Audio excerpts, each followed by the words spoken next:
बच्चों, जय तो संस्कृतम। कैसे हैं आप सब? बेटा, आपको उम्मीद है संधि वाली वीडियो बहुत अच्छे से समझ में आ गई होगी। संधि से रिलेटेड आपकी क्वेरीज पूरी हो गई होंगी, लेकिन अभी हमने उसमें केवल स्वर संधि अपलोड की थी क्योंकि वीडियो बहुत लंबी बन जा रही थी। आपकी वीडियो में हम व्यंजन संधि सीखेंगे, और यदि वीडियो बहुत लेंथी नहीं हुई, बहुत लंबी नहीं हुई, तो हम विसर्ग संधि में इसी में सिखा देंगे। और यदि लगा वीडियो ज्यादा लंबी हो रही है तो विसर्ग संधि के लिए एक अलग से वीडियो हम अपलोड कर देंगे बेटा। और लेकिन वीडियो को लाइक शेयर सब्सक्राइब जरूर कीजिएगा और सारी वीडियोस को पूरी देखिएगा, तभी आपके सारे कंसेप्ट क्लियर हो पाएंगे बेटा। क्योंकि संधि वाली जो वीडियोस होती है वो थोड़ा सा लेंथी होती है, टिपिकल होती है, उन्हें हमें ढंग से समझना होता है। तो हम शुरू करते हैं बेटा अपनी व्यंजन संधि। जब व्यंजन के बाद कोई भी स्वर आ जाए या व्यंजन आ जाए तो उसमें जो परिवर्तन होता है उसे हम कहते हैं बेटा व्यंजन संधि। इसमें हमारे क्या होता है कि पहले वाला जो शब्द होता है उसमें लास्ट में ये हलंत होना जरूरी होता है, नहीं तो इसका मतलब इसमें ए स्वर मिल गया और ए स्वर मिल गया तो ये स्वर संधि हो जाएगी, व्यंजन संधि नहीं बचेगी। तो यहाँ पर हमारा हलंत होना जरूरी है बेटा। तो इसके बेटा अलग नियम होते हैं। पहला नियम इसका क्या है? वर्ग के पहले वर्ण का तीसरे वर्ण में परिवर्तन। जब हमने आपको वर्ण विचार वाला चैप्टर समझाया था बेटा, तो हमने आपको पूरी वर्णमाला समझाई थी। क ख ग घ ङ च छ ज झ य ट ठ ड ढ ण त थ द ध न पा फा बा भा म य र ल व श स ह क्षत्रज्ञ। इस तरह पूरी वर्णमाला हमने आपको सिखाई थी। उस वर्णमाला में का वर्ग के अंतर्गत क ख ग घ ङ, चा वर्ग के अंतर्गत च छ ज झ य, ऐसे आपको वर्ग भी हमने समझाए थे। तो वर्ग के पहले वर्ण का पहला वर्ण मीन्स क च ट त प, ये सब होते हैं पहले वर्ण, और उसके पहले वर्ण का तीसरे वर्ण में परिवर्तन मीन्स जैसे क्या वर्ग है तो गा में परिवर्तित हो जाएगा, चा वर्ग है तो जा में परिवर्तित हो जाएगा, टा वर्ग है तो डा में परिवर्तित, ऐसे करके तीसरे वर्ण में परिवर्तित हो जाता है। लेकिन कब होता है? यदि वर्ग के पहले वर्ण के पश्चात किसी भी वर्ग का तीसरा या चौथा वर्ण आ जाए, तीसरा या चौथा वर्ण आ जाए, किसी भी वर्ग का, जरूरी नहीं है कि जो वर्ग पहले हो उसके बाद उसी वर्ग का तीसरा चौथा वर्ण आए, किसी भी वर्ग का आ जाए, अथवा यह रे ले वे है आ जाए, अथवा कोई स्वर आ जाए, तो पहला वर्ण उसी वर्ग के, जिस वर्ग का वो वर्ण होता है उसी वर्ग के तीसरे वर्ण परिवर्तित हो जाता है। दिक् प्लस दर्शन। दिक् का वर्ग आ गया, यहाँ पर पहला वर्ण आ गया, और यहाँ पर दा आ गया, त थ द तीसरा वर्ण ता वर्ग का। तो यहाँ पर हमारी दोनों शर्तें पूरी हो रही हैं। पहला वर्ण आ गया का वर्ग का और तीसरा वर्ण आ गया ता वर्ग का। तो हमें बताया गया है यदि इस तरह का नियम हमारा यहाँ पे अप्लाई हो जाए तो जो ये पहले वाला वर्ग का पहला वर्ण है ये उसी वर्ग के तीसरे वर्ण परिवर्तित हो जाता है। तो का वर्ग का तीसरा वर्ण क्या होता है बेटा? क ख ग, गा होता है ना, और यहाँ पे क्या के नीचे हलंत है, का आधा है, तो यहाँ पर हमारा पहला वर्ण प्लस तीसरा वर्ण इज इक्वल टू दिग्दर्शन। ये गा भी हमारा आधा आ गया, का जो है वो हमारा गा में परिवर्तित हो गया। इसी प्रकार षट प्लस आनंद, यहाँ भी हमारी शर्तें पूरी हो रही है। पहला वर्ण आ गया टा वर्ग का और यहाँ पे आ गया स्वर आ गया, तो क्या होगा? टा वर्ग का तीसरा वर्ण क्या होता है? ट ठ ड, तो यहाँ पर हमारा क्या आ जाएगा?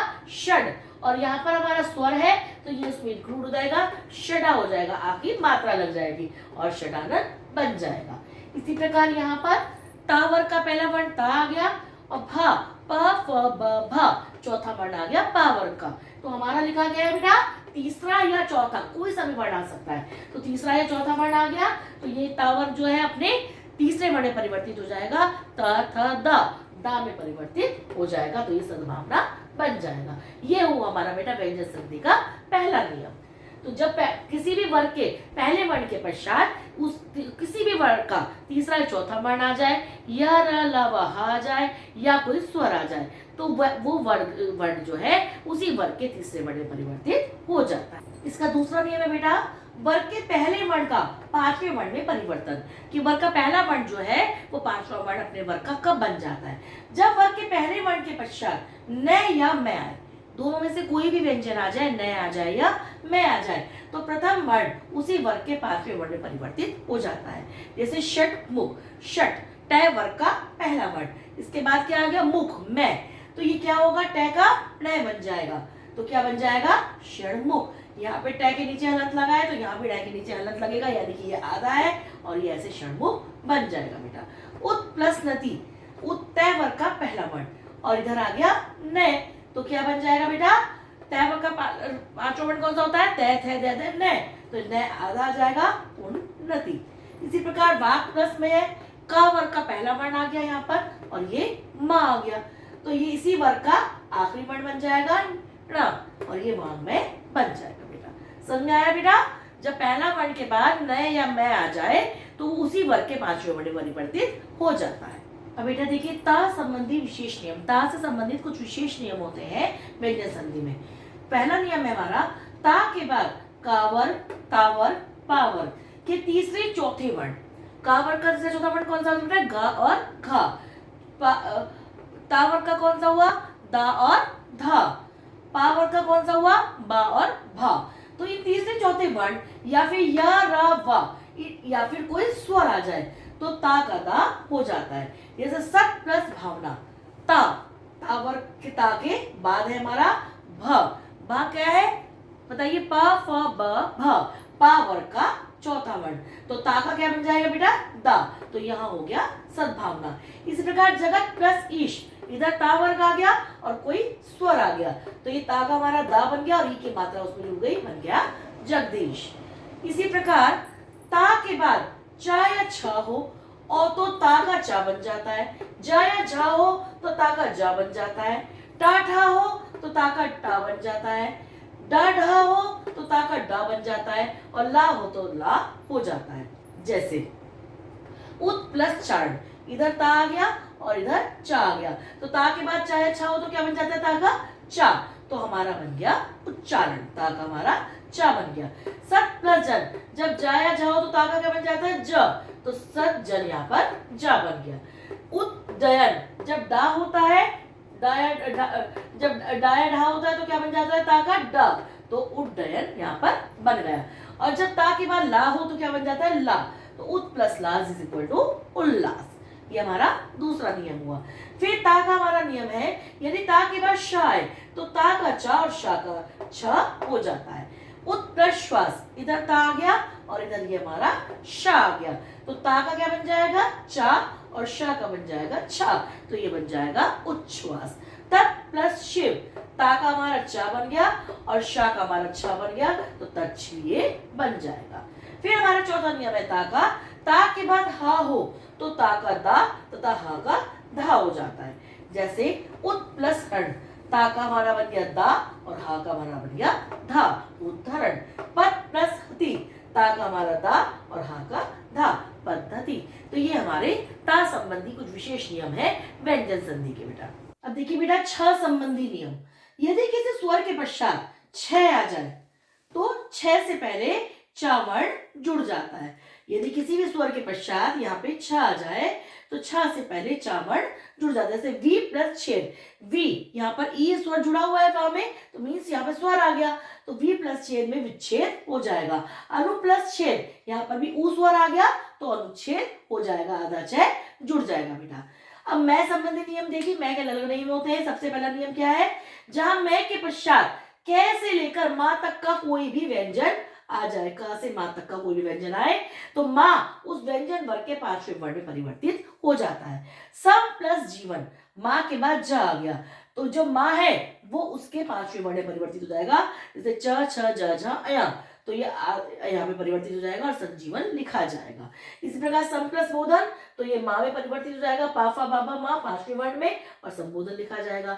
इसी प्रकार सम प्लस तोष, तो ये संतोष में हो जाएगा और फिर ऐसे लिखा जाएगा।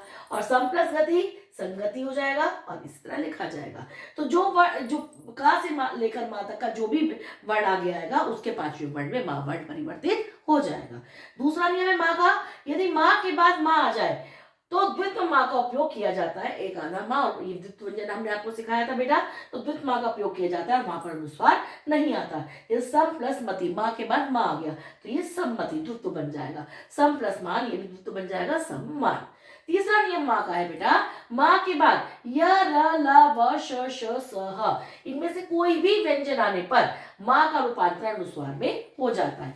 जैसे सम प्लस योग, संयोग, सम प्लस रक्षण, संरक्षण, सम प्लस लग्न, संलग्न, सम प्लस वाद संवाद, सम प्लस शय संशय, सम प्लस स्मरण संस्मरण और सम प्लस हार संहार। तो इनमें से कोई भी व्यंजन आ जाए माँ के बाद य र ल व श श स ह में, तो ये क्या हो जाता है, अनुस्वार बन जाता है बेटा।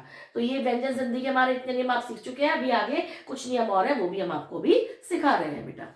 तो बेटा आप देखिए व्यंजन संधि के जो बचे हुए नियम है, ना का ना हो जाना, री र श, इनके बाद यदि ना का ना हो जाता है, लेकिन वो कब होता है, यदि उसके पश्चात चावर टावर पावर और श और सा आ जाए तो वो ना का ना नहीं होगा। लेकिन सामान्य कंडीशन में री र श के बाद ना आने पर ना का ना हो जाता है। जैसे भर प्लस ना भरण, री प्लस ना ऋण, भूष प्लस ना भूषण। देखा आपने, री र और श के बाद ना आने पर इनका रा बन गया। दूसरा नियम है सा का श हो जाना। सा से पूर्व ए आ से भिन्न आ या आ ना आए और कोई अलग स्वर आए तो सा का श हो जाता है। नी प्लस सेद ई स्वर आया निषेध, वी प्लस सम ई स्वर आया विषम, सु प्लस समा उप स्वर आया सुषमा।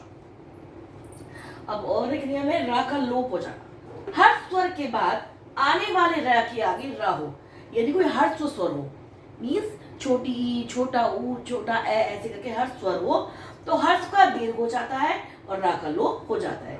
जैसे निर प्लस रव, यहाँ पर छोटी की मात्रा है हर्षरी है ई है और इसके आगे रा आया है, तो इस रा का लोप होके बड़ी ई की मात्रा आ गई नीरव। इसी प्रकार यहाँ भी रा के पहले छोटी की मात्रा है, बड़ी की मात्रा आ गई, रा का लोप हो गया नीरस।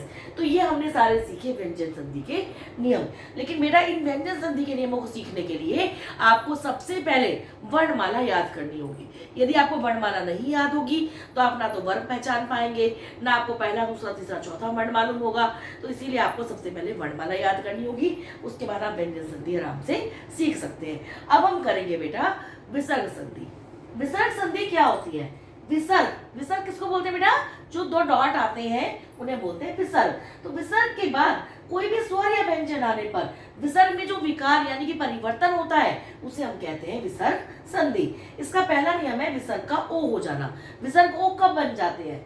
विसर्ग के पहले यदि ए हो, यदि ए स्वर हो या बाद में ए हो या किसी वर्ग का तीसरा चौथा पांचवा वर्ण हो, यह रे हो अथवा ले वे है हो तो विसर्ग का ओ हो जाएगा। यदि ए हो विसर्ग के पहले और बाद में ए हो, किसी वर्ग का तीसरा चौथा पांचवा वर्ण हो या फिर यह रे ले वे है में से कुछ हो तो वो ओ बन जाएगा। जैसे मन है प्लस अनुकूल, पहले भी ए है विसर्ग के, बाद में भी ए है तो क्या बन गया? मनोनुकूल। मन है प्लस बल, पै फे बे तीसरा वर्ण आ गया और इधर आगे ए आ गया तो क्या बन जाएगा? मनोबल। अब देखिए बेटा सेकंड है विसर्ग का रा हो जाना।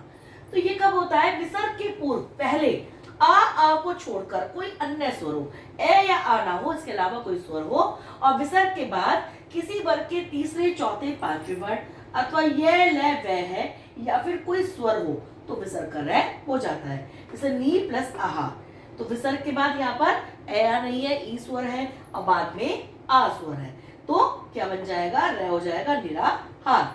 दू प्लस जन, तो यहाँ पर भी ऊ स्वर है, ए या आ नहीं है और च छ ज तीसरा यहाँ पे वर्ण है तो यहाँ पर दुर्जन हो जाएगा। आशी प्लस वाग, तो यहाँ पर ई है स्वर और वा व्यंजन है तो यहाँ पर भी आशीर्वाद हो जाएगा, रा बन जाएगा। तो बेटा अब इसका थर्ड रूल है विसर्ग का श हो जाना।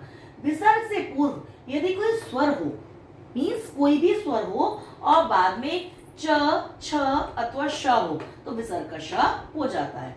नी पहले ई स्वर आ गया और बाद में च आ गया तो विसर्ग का क्या बन जाएगा? श, निश्चय। नी प्लस छल, पहले ई आ गया और बाद में छ आ गया तो विसर्ग का क्या बन जाएगा? श, निश्चल। इसके बाद दू प्लस शासन, पहले ऊ आ गया फिर श आ गया तो विसर्ग का क्या बन जाएगा? श, दुशासन। क्लियर बेटा? इसके बाद नेक्स्ट रूल है आपका विसर्ग का सा हो जाना। विसर्ग के पश्चात यदि ता या सा आ जाए तो विसर्ग का सा हो जाता है। जैसे नमः प्लस ते, क्या आ गया? त, तो नमस्ते। दू प्लस तर, दुस्तर। दू प्लस साहस, दुस्साहस। तो विसर्ग के बाद यदि ता या सा आ जाए। इस इसके बाद है विसर्ग का श हो जाना। यदि विसर्ग के पूर्व ई अथवा उ हो, ई या उ स्वर हो, और विसर्ग से परे विसर्ग के बाद क ख ट ठ प फ इनमें से कोई भी वर्ण हो तो विसर्ग का श हो जाता है षटकोण वाला। जैसे नी प्लस काम, इधर ई आ गया और इधर का आ गया तो क्या बन जाएगा निष्काम। दु प्लस प्रकृति, इधर उ आ गया इधर पा आ गया तो दुष्प्रकृति। धनु प्लस टंकार, इधर उ इधर ट तो धनुष टंकार। अब कहीं कहीं विसर्ग का लोप भी होता है, वो कैसे होता है वो हम अभी आगे देखते हैं बेटा। अब देखिए बेटा, विसर्ग का लोप तथा पूर्व आने पर स्वर का दीर्घ होने वाला, पूर्व आने वाले स्वर का दीर्घ हो जाना। विसर्ग का लोप कैसे होता है? यदि विसर्ग से पूर्व अ या आ हो, दोनों में से कुछ भी हो, और विसर्ग के पश्चात कोई भिन्न स्वर हो, भिन्न स्वर मीन्स अ या आ ना हो और कोई स्वर हो तो विसर्ग लुप्त हो जाता है। जैसे अतः प्लस ए, यहाँ पर ए आ गया और यहाँ पर ए है, भिन्न स्वर आ गया और विसर्ग के पहले ए आ गया तो विसर्ग का लोप हो गया, अतः बन गया। इसी प्रकार सेकंड नियम क्या है? पूर्ण स्वर दीर्घ तथा विसर्ग का लोप। यदि विसर्ग के आगे रे हो तो विसर्ग लुप्त हो जाता है। यदि विसर्ग के पहले हमारा रे लगा हुआ हो तो विसर्ग लुप्त हो जाता है। आगे यदि विसर्ग के बाद रे हो तो विसर्ग लुप्त हो जाता है और उस विसर्ग के पूर्व का स्वर दीर्घ हो जाता है। जो विसर्ग से पहले का स्वर होता है वो दीर्घ हो जाता है और विसर्ग लुप्त हो जाता है। जैसे नी प्लस रो, तो यहाँ पर विसर्ग के बाद रे आ गया तो इसके पहले वाला स्वर क्या हो जाएगा? दीर्घ हो जाएगा, बड़ी ई आ जाएगा और रो लग जाएगा, विसर्ग हट जाएंगे। नी प्लस रज, फिर से विसर्ग के बाद रे आ गया तो यहाँ पर नी बड़ा हो जाएगा, बड़ी ई हो जाएगा और रज उतर जाएगा, नीरज। इसके बाद विसर्ग से पूर्व ए हो और विसर्ग के पश्चात के अथवा पे हो तो विसर्ग में परिवर्तन नहीं होता, कोई परिवर्तन नहीं होगा। अंतःकरण, तो ताक आ है विसर्ग से पहले और बाद में का है तो विसर्ग एज जिस लगेंगे, अंतःकरण हम एक साथ लिख देंगे। प्रातः काल, वही विसर्ग के पहले आ गया और बाद में का आ गया तो प्रातः काल एज इट इज लिख देंगे। तो बेटा देखा आपने, हमने सारी संधियां सीख ली हैं। एक वीडियो में हमने स्वर संधि अपलोड की है, फिर व्यंजन विसर्ग संधियां अपलोड की है बेटा। तो आप सारी संधियों को यहाँ से बहुत अच्छे से समझिएगा। लेकिन सबसे पहले आपको वर्णमाला सीखनी होगी। वर्णमाला नहीं सीखेंगे, वर्णमाला नहीं याद करेंगे तो आप संधि को अच्छे से नहीं कर पाएंगे। देखने में संधि के नियम थोड़े से टिपिकल लगते हैं, लेकिन आप इनकी प्रैक्टिस करते रहेंगे तो आपको बहुत इजीली ये तीनों संधियां बहुत अच्छे से समझ में आ जाएंगी। यदि आपको ग्रामर से रिलेटेड कोई और वीडियो चाहिए बेटा तो प्लीज मुझे कमेंट बॉक्स में कमेंट करके बताइएगा। आपके लिए वीडियो कितनी हेल्पफुल रही ये भी मुझे बताइएगा और वीडियो को पूरा देखिएगा, बिल्कुल भी मत छोड़िएगा और सारे कंसेप्ट क्लियर कीजिएगा। वीडियो को लाइक शेयर सब्सक्राइब करते रहिए, वीडियो देखते रहिए और नेक्स्ट वीडियो का इंतजार कीजिए बेटा।